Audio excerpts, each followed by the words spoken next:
Hi, and welcome to the Balanced Body Athletic Training Podcast. Today we're filming from PHI Pilates Studio in Pittsburgh. My name is Chrissy Romani-Ruby, and I have Zach with me here today. We're going to show you some exercises that will be really nice for your athletes, especially those that have a medial collapse when they're doing their squat, or they have pronated feet, or anyone recovering from an ACL repair. These are great exercises to bring in the pelvic floor and to encourage normal, healthy alignment both in the hips and the knees. So Zach, let's have you lie down on your back. We're going to go in a supine hook-lying position with the knees bent and the feet aligned with the sitting bones or the ischial tuberosities. So we're going to use the Pilates ring, and I'd like you to place the ring right above the medial malleolus. So we're going to open the legs. We'll bring the ring right in above the medial malleolus. So their legs may be a little wider than their sits bones right now, and that's okay. We want to have a neutral pelvis, and we want to encourage the client to reach into the medial side of the foot as they're pressing into the floor. So as they go into their bridge, they keep pushing into the medial side of the foot. And what that will do is actually internally rotate the tibia a little bit and put a nice stretch on that IT band. Okay, so the pelvic floor will contract and we'll have good balance in the pelvis as well.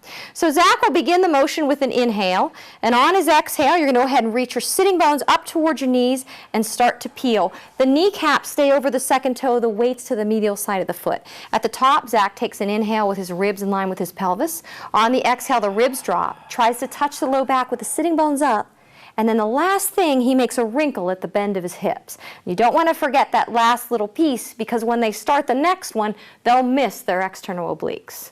So this is using the ring on the medial or the inside part of the ankle. And so that's one option. If you're not getting the effect you want there, you can actually put the ring now on the outside. And depending on the problems that they have with the IT band or with the foot, one may work better than the other, but you'll know as you observe the exercise. So now, instead of pressing in with the tibia, Zach is actually trying to open a little out into the ring with his tibia. He's pressing into the big toe side still and keeping the knee over the second toe, and then the bridge is exactly the same. Take an inhale to prepare. On the exhale, reach the sitting bones. You're going to peel your way up. At the top, I talk about a flashlight that shines from the ribs right through the pelvis. Arms pressed into the table. Exhale, bring the ribs down. We're going to touch the low back on the way through. Come all the way back down to the crease in the hips. Okay? Another option, especially for those that are having the problems at the knees. This is a great one. If you have young athletes, especially those female athletes that are going through puberty and their pelvis is widening and their knees are knocking, we see a lot of patellofemoral problems. So tracking problems with the knee, IT band issues, this is perfect. It's something that they can do without a lot of discomfort. You don't even have to tape them. So we're going to ask Zach now to just open into this ring slightly with the outside of his thigh. Still keep pressing into the medial side of his foot. You'll inhale. On the exhale, you're going to reach those sitting bones up. Begin to peel, keeping the neck long. Looks great.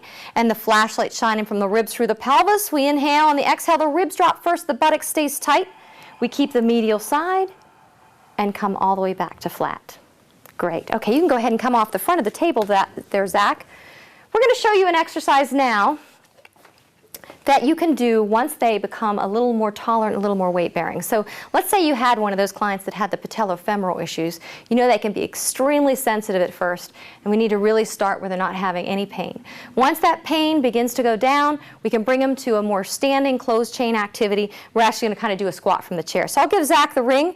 He's going to go ahead and put that on. I always say kind of put it on like a skirt. We're going to bring it right above the knee, so it's on the outside of the thigh. And Zach's going to have his feet open about hip width, and he's going to have his knees over his second toes. So now, if he should medial collapse on his way out of the chair, he's going to lose the ring. So the goal is actually to try and hold on to that ring and not let it fall to your ankles. So Zach will begin a nice sit to stand where he brings his nose out over his toes and exhales as he climbs into stand, and he's going to hang on to that ring while he fully extends his knees. Nice job. And then inhale, and on the exhale, sitting bones point back at the chair, nose goes back over the toes, and they sit all the way back into the chair, and the ring stays. Okay, now this may seem like a very simple exercise, very simple activity, but with my athletes, especially those at high school and college level, I notice that they begin to get that sway back posture, and they're really not using their glutes when they come in and out of a chair. So this is a great place for them to learn an effective squat and use